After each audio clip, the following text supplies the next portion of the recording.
Ahmedabad flight ప్రమాదంలో లభ్యమైన black బాక్సులకు ఏమైంది? రెండింటిలో ఒకటి చాలా వరకు దెబ్బతిందన్న సమాచారం నిజమేనా? అందులో సమాచారం ఉందా లేదా? ఉంటే ఏ స్థితిలో ఉంది? దెబ్బతిన్న బ్లాక్ బాక్సులతో విచారణ ముందుకు సాగానా? ఇప్పుడు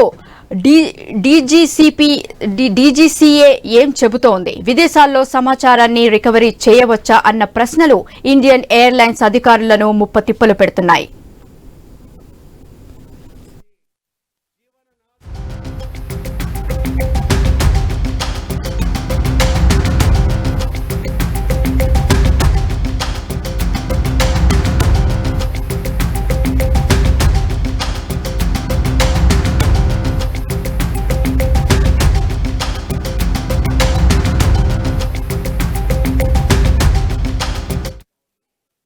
అహ్మదాబాద్ విమాన ప్రమాదం తర్వాత అందరి దృష్టి బ్లాక్ బాక్స్ పైనే పడింది.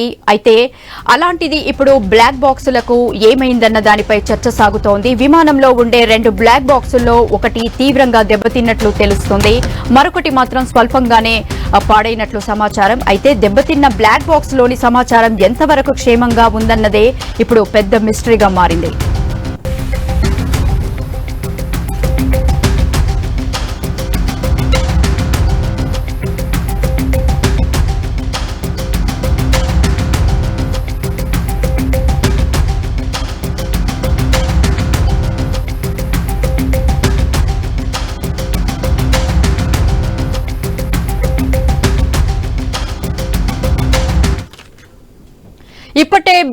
ఇప్పటికే బెంగళూరులోని ఏరోనాటికల్ ఇంజనీర్లు బ్లాక్ బాక్స్ల నుంచి సమాచారం సేకరించేందుకు ప్రయత్నించారు. అయితే అది కష్టతరంగా మారడంతో విదేశాలకు పంపించారు. అందులో ఉన్న సమాచారాన్ని సురక్షితంగా రాబట్టేందుకు వాషింగ్టన్ డీసీలో ఉన్న అమెరికా జాతీయ రవాణా భద్రతా బోర్డుకు పంపించారు.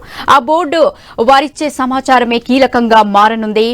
అయితే ఎంత స్థాయిలో ప్రమాదం జరిగినా బ్లాక్ బాక్స్ అనేది దెబ్బతినడం అసాధ్యం. అలాంటిది అహ్మదాబాద్ ఘటనలో బ్లాక్ బాక్సులలో ఒకటి దెబ్బతినడంతో విచారణకు కొంత ఆటంకం కలిగే అవకాశం ఉన్నట్లు తెలుస్తోంది. విదేశాల నుంచి బ్లాక్ బాక్స్ లోని సమాచారం సురక్షితంగా బయటకు వస్తే సమస్య అనేది ఉండదు. ఒకవేళ సమాచారం లభించకపోతేనే సమస్య అంటున్నారు విమానయాన రంగ నిపుణులు. అయితే క్షేత్రస్థాయిలో విచారణ మాత్రం కొనసాగుతోంది. ప్రత్యేక దర్యాప్తు బృందాలతో పాటు డీజీసీఏ, ఎన్ఐఏ వంటి సంస్థలు విచారణలో పాలు పంచుకుంటున్నాయి. ఎన్ఐఏ ఏదైనా ఉగ్రకోణం ఉందా అన్న కోణంలో ఆధారాలను సేకరిస్తోంది. అయితే ఇప్పటి వరకు ఎలాంటి క్లూస్ దొరకలేదు. దీంతో ప్రత్యేక బృందాలు కూడా వివిధ కోణాల్లో విచారణ చేస్తున్నాయి. అయినా బ్లాక్ బాక్స్ లోని సమాచారం బయటకు వస్తేనే గాని ఈ ప్రమాదానికి అసలు కారణం తెలియదు. అప్పటి వరకు అధికారులు ఎదురు చూడాలి. బ్లాక్ బాక్స్ నుంచి సమాచారం వచ్చిన తర్వాతనే అసలు విచారణ సాగుతుంది. అయితే బ్లాక్ బాక్స్ లో ఉన్న మిస్టరీ తేలాలంటే విదేశాల నుంచి సమాచారం రావాలి. దానికి ఎంత సమయం పడుతుంది? వస్తే ఎప్పుడు వస్తుంది? ఆ తర్వాత ఏం చేస్తారు?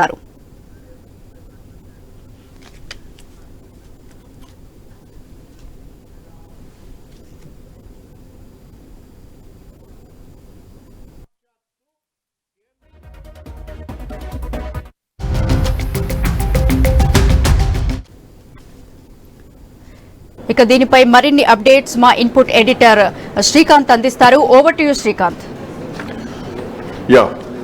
Gita, good afternoon. So air ఇండియాకి సంబంధించినటువంటి విమాన ప్రమాదం జరిగి నిజానికి చాలా మంది ప్రాణాలు కోల్పోయారు. బోయింగ్ 787-8 డ్రీమ్ లైనర్ కూలిపోయినటువంటి ఘటనలో 240కి పైగా ప్రాణాలు పోయాయి. అంతేకాదు ఇంకా చాలా మంది అక్కడ ఉన్నటువంటి హాస్పిటల్కి సంబంధించినటువంటి జూనియర్ డాక్టర్లు కూడా దీంట్లో ప్రాణాలు కోల్పోవడం జరిగింది. అయితే ఈ విమాన ప్రమాదం వెనుక చాలా కోణాల్లో దీనిలో మనం పరిశీలించాల్సినటువంటి అవసరం ఉంది. ఇంజన్ ఫెయిల్యూర్ అయిందా? ఒక ఇంజన్ ఫెయిల్ అయితే ఇంకొక ఇంజన్ ఏమైంది? సో 2 ఇంజన్లు ఎట్ ఏ టైం ఫెయిల్ అయితే అసలు ఇట్లాంటి పరిస్థితులు ఎందుకు వచ్చాయి? అన్ని క్లియరెన్స్ వచ్చిన తర్వాతనే పైలట్ విమానాన్ని టేకాఫ్ చేస్తారు. సో టేకాఫ్ క్లియరెన్స్ వచ్చిన తర్వాతనే విమానం గాల్లోకి ఎగురుతుంది. బట్ గాల్లోకి ఎగిరినటువంటి సెకండ్ల వ్యవధిలోనే 20 సెకండ్ల వ్యవధిలోనే విమానం కూలిపోతుందంటూ కూడా అప్పటికే మేడే కాషన్ కూడా ఇవ్వడం జరిగింది పైలట్. సో అయినా కానీ విమానం కనీసం ల్యాండ్ చేసేటువంటి పరిస్థితి కూడా లేదు. సో కుప్పకూలిపోయింది. ఆ విమానానికి సంబంధించి అంటే ఆ విమానం బస్టాండ్ ఆవరణలో దింపుదామని చెప్పేసి పైలట్ ప్రయత్నించినా కానీ ఆ చెట్టు కొమ్మ ఆ వీల్కి తగిలి, వీల్స్ అప్పటికి ఓపెన్ అయినాయి, వీల్స్కి తగిలి ఆ బిల్డింగ్ని ఢీకొట్టి కుప్పకూలిపోయింది. అక్కడ మొత్తం ఒక బ్లాస్ట్ అయినటువంటి పరిస్థితి. ఇవన్నీ కూడా చూసినాం. అయితే ఇన్ని రోజుల తర్వాత దీంట్లో మరి ముఖ్యంగా బ్లాక్ బాక్స్ దొరకడానికి కూడా చాలా సమయం పట్టింది. దాదాపు 3 రోజుల సమయం పట్టింది. బ్లాక్ బాక్స్ ఎక్కడ ఉంది ఏంటి దానికి సంబంధించినటువంటి. అయితే ఇందులో 2 బ్లాక్ బాక్సులు ఉంటే ఒక బ్లాక్ బాక్స్ పూర్తిగా ధ్వంసం అయిపోయింది ఆ ఫైర్లో, ఆ బ్లాస్ట్లో అన్నది కూడా ఒకటి ప్రధానంగా వినిపిస్తోంది. ఇంకొక బ్లాక్ బాక్స్లో ఏమేమి సమాచారం నిక్షిప్తమైందో, అందులో ఏమేమి డేటా ఉందన్నది కూడా రావాలి. అయితే ఈ ధ్వంసమైనటువంటి దాంట్లోంచి కూడా ఇంత డేటా రావాలన్నది కూడా ఇప్పటికే విదేశీ సంస్థలు దీంట్లో ఇన్వాల్వ్ అయినాయి. ఇప్పటికే DGCA విచారణ నడుస్తుంది, NIA విచారణ కూడా దీంట్లో నడుస్తుంది. సో బ్లాక్ బాక్స్ అనేది ఏంటి, అసలు బ్లాక్ బాక్స్లో ఏముంటుంది అన్నది ప్రధానంగా ఇక్కడ చర్చించాల్సినటువంటి అంశం. సో బ్లాక్ బాక్స్ని అయితే మొత్తానికి ప్రభుత్వం స్వాధీనం చేసుకుంది. సో బ్లాక్ బాక్స్లో మరి ముఖ్యంగా ఇందులో అన్ని అంశాలు ఉంటాయి. పైలట్ విమానం టేకాఫ్ అయిన నుంచి ప్రతి కదలిక కూడా దాంట్లో రికార్డ్ అవుతుంది. కాక్పిట్లో పైలట్స్ ఏం మాట్లాడుతున్నారు, ATC కంట్రోల్స్ ఎట్లా ఉన్నాయి, సో ఫ్లైట్ కదలికలు ఏంటి, సో ఏమేం డిస్కషన్ జరుగుతున్నాయి, ఇంజన్ సంబంధించినటువంటి విషయం కానీ, సో ఇంజన్లో ఇంకేమైనా టెక్నికల్ ఇష్యూస్ ఉన్నాయా, సో ఇవన్నీ కూడా ప్రతిదీ కూడా దాంట్లో బ్లాక్ బాక్స్లో రికార్డ్ అయి ఉంటుంది. సో ఇప్పుడు ఈ ప్రమాదం తర్వాత ఏం జరిగింది అనేది పూర్తిగా బ్లాక్ బాక్స్లో ఉన్నటువంటి ఆ మెసేజ్ ఏదైతే ఉందో, రికార్డ్ ఏదైతే ఉందో దాన్ని డీకోడ్ చేస్తేనే పూర్తి విషయాలు బయటకు వస్తాయి. సో బ్లాక్ బాక్స్ ప్రమాదం తర్వాత ఎట్లా దొరుకుతుందంటే, నిజానికి విమానం నీటిలో పడ్డా కానీ, లేదంటే బ్లాక్ బాక్స్ నీటి అడుగులో ఉన్నా కానీ ఆ నీటిని తాకినటువంటి వెంటనే ఆ సమాచారం పంపించడం స్టార్ట్ చేస్తూ ఉంటుంది. ఏదైనా బ్లాస్ట్ అయిందంటే ఆ బ్లాస్ట్ అయినటువంటి వెంటనే సమాచారాలన్నీ కూడా పంపించడం స్టార్ట్ చేస్తూ ఉంటుంది. And moreover black box అనేది ఒక ఆరెంజ్ కలర్లో, మనం ఎన్ని స్క్రీన్ పైన ఎక్స్క్లూజివ్గా చూడొచ్చు, ఆరెంజ్ కలర్లో ఉంటుంది. ఎట్లాంటి భారీ పేలుడు సంభవించినా, ఎంత నీటిలో పడిపోయిన సముద్ర గర్భంలో ఉన్న బ్లాక్ బాక్స్ని పసిగొట్టొచ్చు. సో దానికి ఎట్లాంటి ప్రమాదం కూడా జరగదు. అయితే ఈ విమాన ప్రమాదంలో బ్లాక్ బాక్స్ కూడా కొంత ధ్వంసమైనట్టుగా తెలుస్తుంది 2 బ్లాక్ బాక్సుల్లో. సో దాని నుంచి ఎట్లాంటి అంశాలు డీకోడ్ చేస్తారనేది కూడా చూడాలి. మోరోవర్ ఏంటంటే, ఇది ఆల్మోస్ట్ 1100 డిగ్రీల సెల్సియస్ వేడిని, ఉష్ణోగ్రతను కూడా తట్టుకుంటుంది, ఒత్తిడి తట్టుకుంటుంది.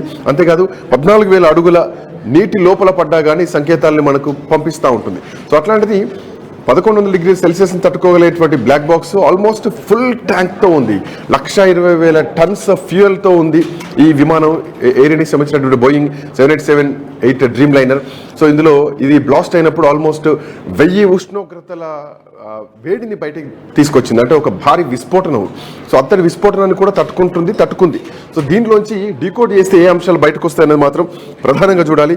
సో DFDR అండ్ CVR ల్యాబ్లో ఈ బ్లాక్ బాక్స్ని పరీక్షిస్తూ ఉంటారు, దాంట్లో డీకోడ్ చేస్తూ ఉంటారు. సో ఈ బ్లాక్ బాక్స్ని కూడా అక్కడనే దీనికి సంబంధించినటువంటి దర్యాప్తు కూడా అక్కడనే జరుగుతూ ఉంటుంది. సో దీనికి సంబంధించి ఇంకా పూర్తి వివరాలు తెలుసుకుందాం. టెక్నికల్గా ఏమేమి ఉంటాయి బ్లాక్ బాక్స్లో, ఏ అంశాలు రికార్డ్ అయి ఉంటాయి, సో ఇది అంటే ఇది రిపోర్ట్ బయటికి రావడానికి ఎంత సమయం పడుతుంది, అండ్ మోర్ ఓవర్ ఎంతవరకు పారదర్శకత ఉంటుంది అన్నది కూడా దీంట్లో చర్చించాల్సినటువంటి అంశం. అంతే సత్యం గారు, అట్లాగే VV రావు గారు మనతో పాటు అందుబాటులో ఉన్నారు. నమస్తే అండి సత్యం గారు అండ్ VV రావు గారు, కల్నల్ రిటైర్డ్. సత్యం గారు ప్రముఖ విశ్లేషకులు. ముందుగా రావు గారి దగ్గరికి వెళ్తారు. రావు గారు, గుడ్ ఆఫ్టర్నూన్. గుడ్ ఆఫ్టర్నూన్, చెప్పండి. సో బ్లాక్ బాక్స్ లో ఏమేమి రికార్డ్ అవుతాయి, ఫ్లైట్ టేక్ ఆఫ్ అయినప్పటి నుంచి ఇట్లాంటి ఏమైనా అనుకోని సంఘటనలు జరిగితే ఆ తర్వాత బ్లాక్ బాక్స్ దొరకబడ్డానికి కానీ, లేదంటే బ్లాక్ బాక్స్ ను ఎట్లా డీకోడ్ చేస్తారు, సో దాని గురించి ఏమైనా ఎక్స్ప్లెయిన్ చేస్తారా? బ్లాక్ బాక్స్ అన్నది 2 విధాలుగా ఉంటుందండి. ఒకటేమో సెన్సస్ రికార్డింగ్. దాదాపు మామూలు మన 50 లక్షల కారులోనే దాదాపు 38 పైన సెన్సర్లు ఉంటాయండి. రైట్ ఫ్రమ్ హ్యూమిడిటీ దగ్గర నుంచి, టెంపరేచర్, సీట్ రిక్లైనింగ్, తర్వాత ఇంజిన్ వేడి, తర్వాత ఇంజిన్ ఫ్యూయల్ సప్లై దగ్గర నుంచి బోల్డన్, తర్వాత వాతావరణం, బయట వాన కురిస్తే దాని తర్వాత విండ్షీల్డ్ వైపర్ ఆన్ అవడం, ఇటువంటి వాటికి కూడా అన్ని సెన్సర్స్ మీద పనిచేస్తాయి. ఇటువంటి సెన్సర్స్ ఏ డేటా మీద అయితే పనిచేస్తాయో ఆ డేటా అంతా కంప్లీట్ గా రికార్డ్ అవుతుందండి. లాస్ట్ 16 అవర్స్ వరకు అది రికార్డింగ్ చేసి పెడుతుంది. అంటే బేసికలీ ఒక ఫ్లైట్ లో ఎంత లాంగ్ ఫ్లైట్ అయినా కానీ, ఏంటంటే లాంగెస్ట్ ఫ్లైట్ బహుశా మన ఇండియా నుంచి తీసుకున్నది, బెంగళూరు నుంచి శాన్ ఫ్రాన్సిస్కో, దాదాపు నాన్ స్టాప్ 14 అవర్స్. సో ఇదంతా కూడా కంప్లీట్ రికార్డింగ్ అవుతుంది. అలాగే వాయిస్ రికార్డర్ అని ఇంకోటి ఉంటుంది. అదేంటంటే ఈ కాక్పిట్ లో ఏవైతే వాయిస్లు వినిపిస్తున్నాయో, ఇంక్లూడింగ్ మెకానికల్ సౌండ్స్, అంటే ఏంటంటే ఏదైనా లీవర్ కొంచెం ముందర కదిలినా, వెనక్కి కదిలినా, ఇంత డీటెయిల్ గా సౌండ్స్ అన్ని రికార్డింగ్ చేస్తాం. అలాగే పైలట్, కో పైలట్ మీద మధ్యలో కూడా జరిగిన సంభాషణలు కానీ, మధ్యలో ఎవరైనా దూరి ఏదైనా సంభాషణ చేసినా కానీ అన్ని రికార్డ్ అవుతాయండి. ఇవన్నీ ఈ బోయింగ్ 787-8 ఈ మోడల్ ఏదైతే యాక్సిడెంట్ లో ఇన్వాల్వ్ అయిందో ఇందులో రెండు చోట్ల పెట్టారు ఇటువంటి సెన్సర్స్, ఇటువంటి రికార్డర్స్. ఒకటి నోస్ లోను అంటే ముందర, ఒకటి వెనకాల టైల్ లోను. అంటే ఒకవేళ ఏదైనా ఒక పార్ట్ మనకు సరిగ్గా దొరకపోయినా కానీ వేరే చోట దొరికే అవకాశాలు ఎక్కువ పెంచారు. దీన్నే రిడెండెన్సీ అంటారు. ఈ రిడెండెన్సీ ఎక్కువ చేశారు. మిగతా పాత ఫ్లైట్లు అయితే ఒకటే సెట్ ఉంటుంది. ఈ రెండు 12వ తారీఖుని 16వ తారీఖుని రిట్రీవ్ అయినట్టు మనకి మీడియా ప్రకారం రిపోర్ట్స్ వచ్చాయి. అయితే ఇవి ఇప్పుడు వరకు మనకు అందిన సమాచారం ప్రకారం ఇంకా రికార్డింగ్ స్టార్ట్ అవ్వలేదు. అవి రికార్డింగ్ తర్వాత ఎనాలిసిస్ వస్తుంది. ఆ ఎనాలిసిస్ ఇంకా స్టార్ట్ అవ్వలేదు. ఎందుకంటే ఒకటి చాలా పాడైపోయిందని విన్నాం. మరి రెండోది ఎంత స్టేజ్ లో ఉంది, కరెక్ట్ గా అయిందా రికార్డింగ్ లేదా, అది కూడా వేరే సంగతి. ఇది ఇప్పుడు అమెరికా పంపిద్దాం అనే ఉద్దేశంలో ఉన్నారు. మన ఇండియాలో వీటిని డీకోడ్ చేయగలిగే కెపాసిటీకి ఒక ల్యాబ్ తయారు చేశారు. ఏవియేషన్ యాక్సిడెంట్ బ్యూరో ఒకటి ఉంది మన ఇండియాలో. ఇది ప్రపంచానికి మొత్తం ICAO దగ్గర ఉన్న ఒక సంస్థకి అనుబంధ సంస్థ. కాకపోతే అది మన ఇండియన్ గవర్నమెంట్ చేతుల్లో ఉంటుంది. ఆ సంస్థకి ఒక ల్యాబ్ తయారు చేసి ఇచ్చారు, హిందుస్థాన్ ఏరోనాటిక్స్ లిమిటెడ్. దాదాపు 9 కోట్లు ఈ ల్యాబ్ కి ఖర్చు అయినట్టు మనం వింటున్నాం. ఇది మొన్న మార్చిలోనే చేశారు. అంతకుముందు జరిగిన ఫ్లైట్లు వీటన్నిటికీ బ్లాక్ బాక్స్ డీకోడింగ్ చేయడానికి మనం ఎప్పుడు అమెరికా పంపించేవాళ్ళం. ఈసారి మాత్రం ఇక్కడ చేద్దాం అనుకున్నారు, కానీ అది వీలు పడేటట్టు అవకాశం కనిపించట్లేదు. అయితే ఎవరైతే మ్యానుఫ్యాక్చరర్ ఉన్నారో ఆబ్వియస్లీ వాళ్ళ క్వాలిటీ కంట్రోల్ కోసం ఇంకా ఎక్కువ కెపాసిటీ ఉంటుంది వాళ్ళ దగ్గర, క్షమత. సో అందుకని అక్కడ పంపించే అవకాశాలు ఉన్నాయంటారు. ఈరోజు ఒక సోషల్ మీడియాలో ఒక పేపర్ సర్క్యులేట్ అవుతుంది. అది ఎంతవరకు నిజం అన్నది ఆథెంటికేట్ చేయడానికి ఇంకా కొంత టైం పడుతుంది. దాని ప్రకారం ఏంటంటే విజువల్ ఇన్స్పెక్షన్ తర్వాత పార్ట్స్ ఏవైతే యాక్సిడెంట్ సైట్ నుంచి పోగు చేశారో దాని నుంచి ఒక కీలకమైన సమాచారం వచ్చినట్టు. అదేంటంటే పైలట్ చైర్ అయితే ఏది ఉందో అది కొన్ని రోజుల నుంచి స్టిఫ్ గా ఉంటే దానికి రిపేర్ కి అని చెప్పారు. అది రిపేర్ చేసిన తర్వాత అక్కడ ఉన్న కొన్ని బోల్ట్లు బిగించడం వాటిలో అది వీక్ గా ఉండి అది విరిగిపోయినట్టు, చైర్ మీద కూర్చోండగానే వెనక్కి జరిగినట్టు, దానివల్ల ఒకవేళ లీవర్స్ ఏమన్నా సరే ముందరకి జరగాల్సింది వెనక్కి వెళ్ళినా అటువంటిది కూడా జరిగి ఉండొచ్చు అన్నది ఒక అనుమానం కింద ఒక పేపర్ సర్క్యులేట్ అవుతుంది. ఇది ఎంతవరకు నిజమన్నది ఇంకా సర్క్యులేట్ ఆథెంటికేషన్ ఇంకా కనిపించలేదు. అంటే ఒకవేళ అట్లాంటిది ఏమైనా అట్లాంటి సోషల్ మీడియా వార్తలు ఏమైనా ఆఫ్కోర్స్ అంటే మనం ప్రతిదీ కూడా తీసుకోవాల్సిందే. అట్లాంటి అంశాలు ఏమైనా ఉండగానే బ్లాక్ బాక్స్ లో రికార్డ్ అవుతుంది కదా. సో కాక్పిట్ లో వాళ్ళు ఈ అంశాలను ఖచ్చితంగా ప్రస్తావిస్తారు కదా. ఆ విధంగా మనం ఆలోచించాలి. సో ఈ విధంగా ఇప్పుడు బ్లాక్ బాక్స్ అన్నది మరి ఇప్పుడు అమెరికా పంపిస్తారు, ఎప్పుడు కల్లా పంపిస్తారు అన్నది ఇంకా దీనికి చాలా ప్రోటోకాల్స్ ఉంటాయి. ఎందుకంటే ఇందులో డేటా ఇంటిగ్రిటీ కూడా చూసుకోవాలి. డేటా ఇంటిగ్రిటీ తర్వాత safety and security of data.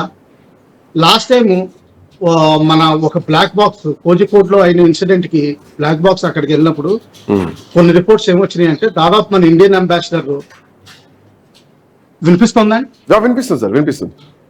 మన ఇండియన్ అంబాసిడర్ ల్యాబ్ లోనే దాదాపు 48 hours పైన గడిపినట్టు రిపోర్ట్ వస్తుంది. సో ఇటువంటి జాగ్రత్తలు కూడా చూసుకోవాలి. ఎందుకంటే దీనికి లీగల్ ఎవిడెన్స్ కింద కూడా వాడాల్సిన అవసరం ఉంటుంది ఒక్కోసారి. సో అన్ని విధాలా దీన్ని పకడ్బందీగానే సీల్ చేసి అక్కడ పంపించాల్సి ఉంటుంది. సెన్సర్స్ ఉన్నాయి.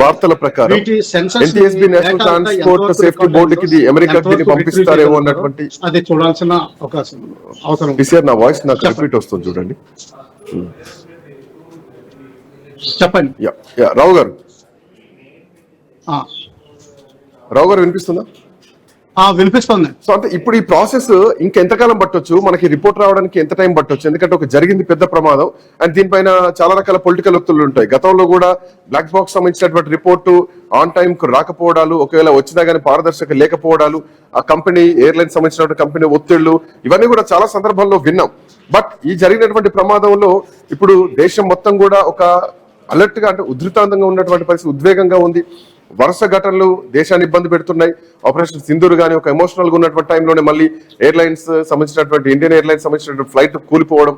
బట్ ఈ రిపోర్ట్లు ఎంత టైం పట్టొచ్చు? సో బ్లాక్ బాక్స్ డీకోడింగ్ కి ఇంకెంత టైం పట్టొచ్చు? ఎప్పుడు ప్రాసెస్ మొదలవుతుంది అనుకోవచ్చు? ఇప్పుడు ప్రిలిమినరీ రిపోర్ట్ జనరల్ గా వారం 10 రోజుల్లో రిలీజ్ చేస్తారండి. లాస్ట్ టైం కోజికోడ్కి జరిగినప్పుడు ఆ ప్రిలిమినరీ బేసిక్ రిపోర్ట్ అనేది రాలేదు.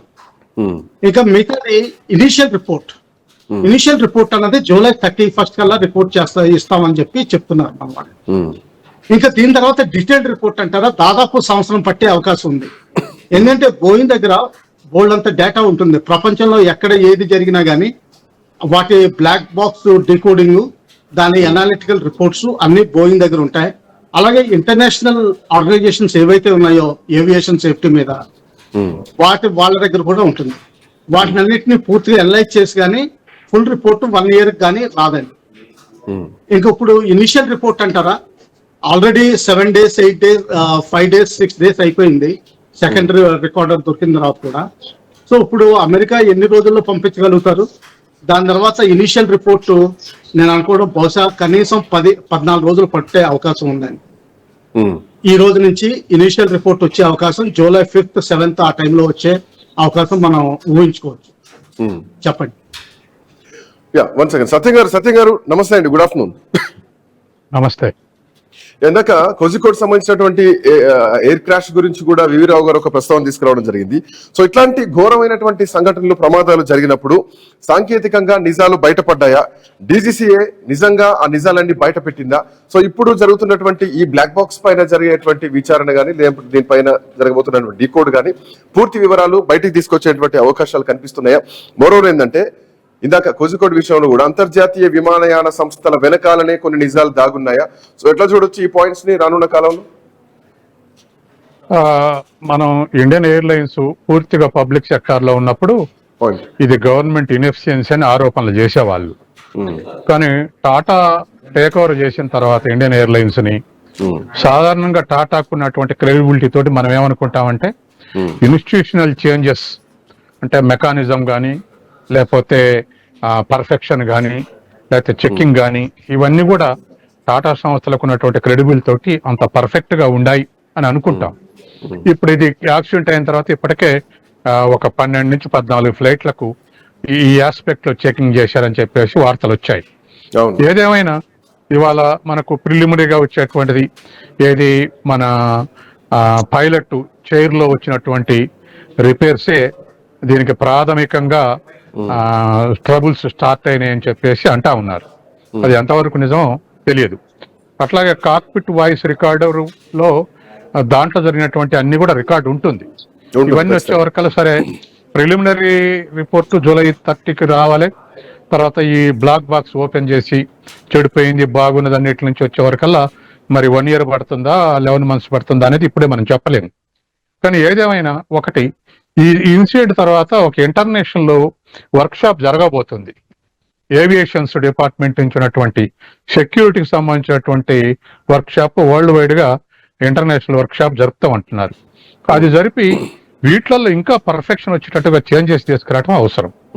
తర్వాత మనకు ఇండస్ట్రీస్ ఉన్నటువంటి ఈ దేశంలో ఉన్నటువంటి ఇండస్ట్రీస్ లో కానీ కార్పొరేట్ లో కానీ అత్యంత క్రెడిబిలిటీ ఉన్నటువంటి సంస్థ టాటా సంస్థ. కాబట్టి వాళ్ళు కూడా అప్డేట్ చేయలేదా అంటే 11 days బ్యాకే సీట్ చెక్ చేశారని చెప్పేసి వార్తలు వస్తున్నాయి.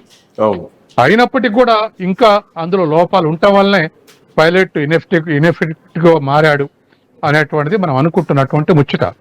కాబట్టి ఇదేమైనా ఒక ఇన్స్టిట్యూషనల్ చేంజెస్ అంటే ఒకదానికి ఒకటి అకౌంటబిలిటీ ఒకదాని ఒకటి మానిటరింగ్ చేసేటువంటిది లేకపోతే ఇటువంటి ల్యాప్సెస్ వచ్చే అవకాశం ఉంది.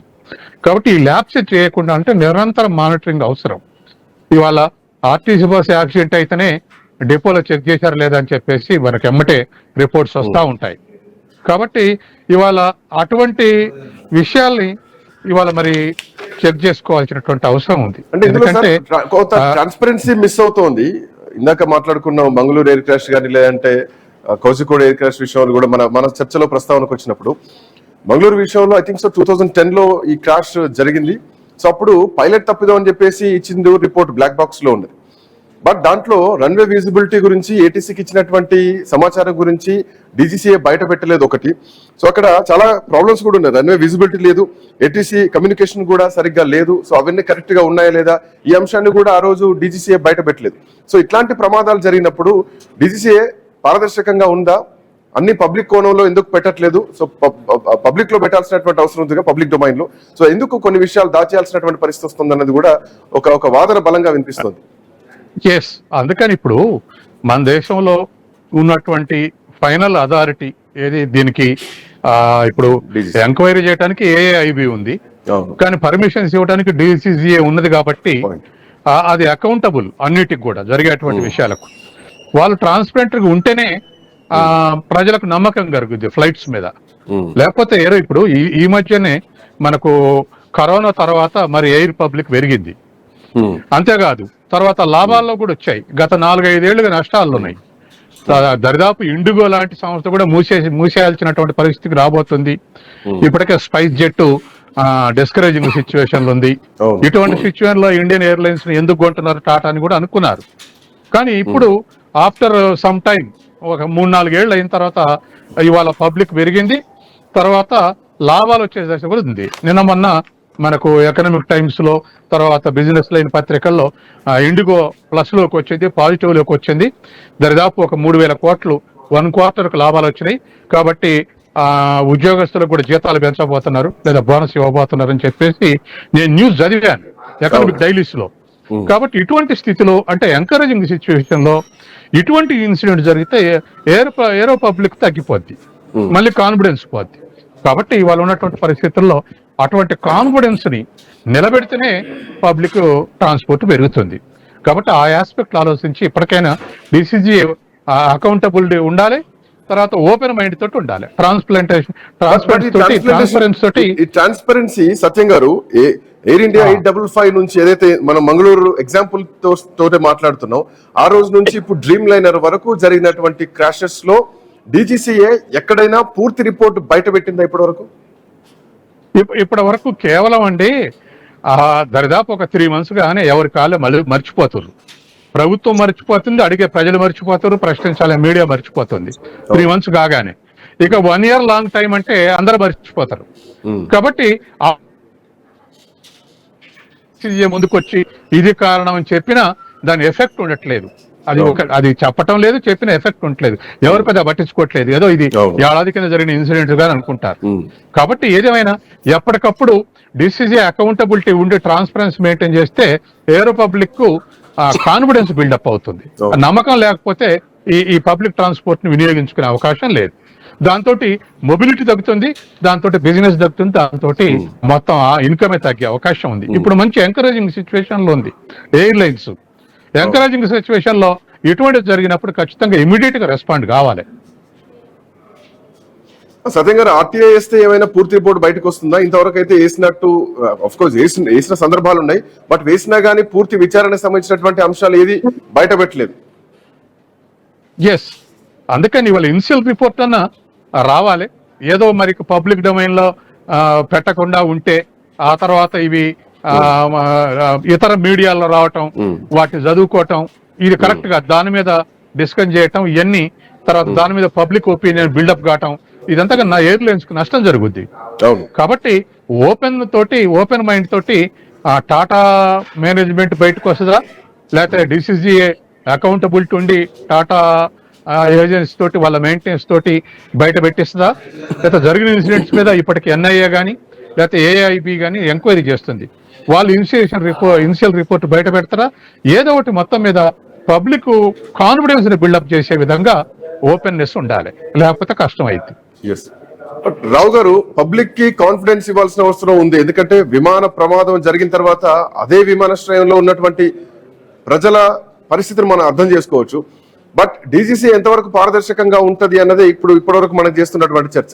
దీంట్లో డీజీసీఏ విమానయాన సంస్థలకు రక్షణ కవచంలా కాకుండా ఈ రిపోర్ట్ ని పారదర్శకంగా బయటకు తీసుకొచ్చి ఉన్నట్టు పబ్లిక్ డొమైన్ లో పెడితే అప్పుడు డీజీసీఏ మీదే అట్ సేమ్ టైం ఎయిర్లైన్స్ మీద కొంత నమ్మకం ప్రజలకు కలుగుతుంది. ఎందుకంటే ఫైనల్ గా మళ్ళీ ప్రజలే కాబట్టి దీంట్లో బాధితులు అయ్యేది, దీంట్లో ప్రాణాలు కోల్పోయేది. వాళ్ళకు రక్షణ కవచంగా ఉండాల్సినటువంటి అవసరం డీజీసీఏ ఉంది. బట్ అట్లాంటి పరిస్థితి ఉంటుంది అనుకోవాలి ఈ ప్రమాదం తర్వాత. ఎందుకంటే ఇంతకు ముందు నుంచి చాలా క్రాషెస్ లో ఎక్కడా పూర్తి స్థాయిలో రిపోర్ట్ బయటకు రాలేదు. ఈ రిపోర్ట్ ఎంతవరకు వస్తుందన్నది కూడా చూడాలి. అవునండి, DGC especially central controlling organisations ఏవైతే ఉన్నాయో ఇదే డిపార్ట్మెంట్, ఏవియేషన్ లో కాదండి, ఇంకా వేరే టెలికాం కానీ ఏదైనా సెక్టర్ లో అయినా సరే కొంచెం ట్రాన్స్పరెన్సీ మనం పెంచుకోవాల్సింది ప్రొఫెషనలిజం. ఆ తర్వాత ప్రొఫెషనలిజం అంటే ట్రాన్స్పరెన్సీ పెంచుకోకపోతే పబ్లిక్ కి కాన్ఫిడెన్స్ పోతుంది. పబ్లిక్ కాన్ఫిడెన్స్ పోవడం వల్ల ఎస్పెషల్లీ ఏవియేషన్ సెక్టర్ లో చాలా వరకు ఇప్పుడు లాస్ట్ 5 days 6 days లో చాలా ఫ్లైట్స్ క్యాన్సిల్ అయిపోయాయి. దానివల్ల ఏమవుతుందంటే పబ్లిక్ టికెట్ బుక్ చేసుకోవడం కూడా మానేస్తారు. దానివల్ల ఏమవుతుందంటే మొత్తం ఏవియేషన్ ఇండస్ట్రీయే దెబ్బతింటుంది. అసలే ఇప్పుడు మనం ఫ్లెడ్జింగ్ దేశం కింద ఉన్నాం. ఎయిర్పోర్ట్స్ పెంచుకుని విమాన సర్వీసులు రూరల్ సెక్టర్ అంటే అన్సర్వీస్డ్ సెక్టర్స్ కూడా పెంచుకునే ఉద్దేశం చాలా ఉంది. ఇదంతా విపరీతంగా దెబ్బతింటుంది. ఈ డీజీసీఏ మాత్రం ఇప్పుడు ప్రస్తుతానికి 5 రోజులు పట్టిందండి. మన దగ్గర ఈ కెపాసిటీ లేదు, ఇప్పుడు బ్లాక్ బాక్స్ డీకోడ్ చేసే కెపాసిటీ లేదని. ఇప్పుడు దీన్ని ఎప్పుడు పంపిస్తారన్నది ఇంకా వాళ్ళు ఇంకా పబ్లిక్ ని అడ్రస్ చేయలేదు. ఇటువంటి వాటికి కొంచెం పబ్లిక్ రిలేషన్స్ ఎక్సర్సైజ్ దీనికి స్పెషలిస్టులు ఉంటారండి. అంటే మామూలుగా ఏదో కఠోరంగా చెప్పినట్టు చెప్పక్కర్లేదు, సాఫ్ట్ గా కూడా మెసేజ్ కన్వే చేసే విధానాలు ఉన్నాయి. ఆ విధంగా పబ్లిక్ బ్రీఫింగ్ తీసుకుని వాటికి కన్వే చేయాల్సిన అవసరం ఎంతో ఉంది. ఇప్పుడు ఎయిర్ ఇండియా కూడా నిన్న ఒక ఇంటర్వ్యూ తప్పితే గానీ, టాటా గ్రూప్ చైర్మన్ ఇంటర్వ్యూ తప్పితే గానీ డీటెయిల్డ్ ఇంటర్వ్యూస్ రాలేదు. అందులో కొంచెం క్లిష్టమైన క్వశ్చన్స్ మీడియా వాళ్ళు అడగడం జరిగింది. ఆయన మామూలుగా ఇంక ఎంక్వైరీ పేరు మీద కొంచెం తప్పించుకోవడం జరిగింది. అది వేరే సంగతి లేదు. అంటే మామూలుగా ఏంటంటే మన పబ్లిక్ లో ఓవరాల్ మన గవర్నమెంటల్ ఏజెన్సీస్ జనరల్ గా పబ్లిక్ లో ఉన్నది ఏంటంటే గవర్నమెంట్ ఏజెన్సీ అనగానే ఓహో ఈ రిపోర్ట్ బయటికి రాదు, ఒకళ్ళు వచ్చినా ఎంతో లేట్ వస్తుంది, దాని ఉపయోగం ఉండదు అన్న కాన్సెప్ట్ మన దాంట్లో మన నరాల్లో చాలా వరకు పెరిగిపోయింది. అదంతా తీసి ప్రొఫెషనల్ గా చేయాల్సిన అవసరం ఎంతో ఉంది. చెప్పండి. Right, thank you sir Rao garu, thank you. అట్లాగే అన్న Satyam garu, thanks for joining. So black box అనేది సో ఇంకా దానిపైన రిపోర్ట్ రావాల్సినటువంటి అవసరం, దాన్ని అమెరికాకి పంపించేటువంటి పరిస్థితుల్లో కూడా భారత ప్రభుత్వం ఉన్నట్టుగా తెలుస్తోంది. So the national transportation safety board of America US so అక్కడికి పంపించాలన్నటువంటి ఉద్దేశంతో ఉంది. బట్ ఎప్పుడు పంపిస్తారు ఏమిటి, ఇంకా పూర్తి స్థాయిలో దీనికి విచారణకు సంబంధించినటువంటి రిపోర్ట్ రావాలి. అంటే మినిమం దానికి సంబంధించినటువంటి ఫస్ట్ ఆఫ్ ఆల్ ఒక రిపోర్ట్ కూడా రావాల్సినటువంటి అవసరం. ఈ ప్రమాదానికి గల కారణం ఏంటి, ఏం జరిగి ఉండొచ్చు, ఇప్పటి వరకు చర్చలే జరుగుతున్నాయి. అయితే డీజీసీఏ విమానాల భద్రతను చూసుకోవాల్సినటువంటి డీజీసీఏ ఈ ప్రయాణం ఈ ప్లేన్ క్రాష్ అయిన తర్వాత విమానయాన సంస్థలకు ఒక కవచంలా ఉంటుందా, ప్రయాణికుల భద్రతకు విమానాలకు భద్రతగా ఉంటుందా, ఈ రిపోర్టు ఎట్లాంటి గోప్యత లేకుండా ట్రాన్స్పరెన్సీగా బయట తీసుకొస్తుందా అన్నది దేశం మొత్తం ఈ రిపోర్ట్ కోసం ఎదురు చూస్తోంది. సో డీజీసీఏ సమాధానం చెప్పుద్ది. బ్లాక్ బాక్స్ లో ఏం రికార్డ్ అయ్యింది, అసలు విమాన ప్రమాదం ఎట్లా జరిగింది, ఇవన్నీ ఇంకా అన్ని సోషల్ మీడియాలో లేదంటే లేదంటే నలుగురు ప్రజల దగ్గర కొంతమంది మేధావర్గంలో ఉన్నటువంటి చర్చలే జరుగుతున్నాయి తప్ప what happened actually air India Boeing 787 dream liner ఎందుకు కూలిపోయింది, ఎందుకు కుప్ప కూలిపోయి వందలాది మంది చనిపోయారు, అసలు సంబంధం లేకుండా ఆ మెడికల్ స్టూడెంట్స్ చనిపోవాల్సినటువంటి అవసరం ఏమొచ్చింది, దీనిపైన పూర్తి స్థాయి రిపోర్ట్ కోసం దేశం మొత్తం కూడా ఎదురు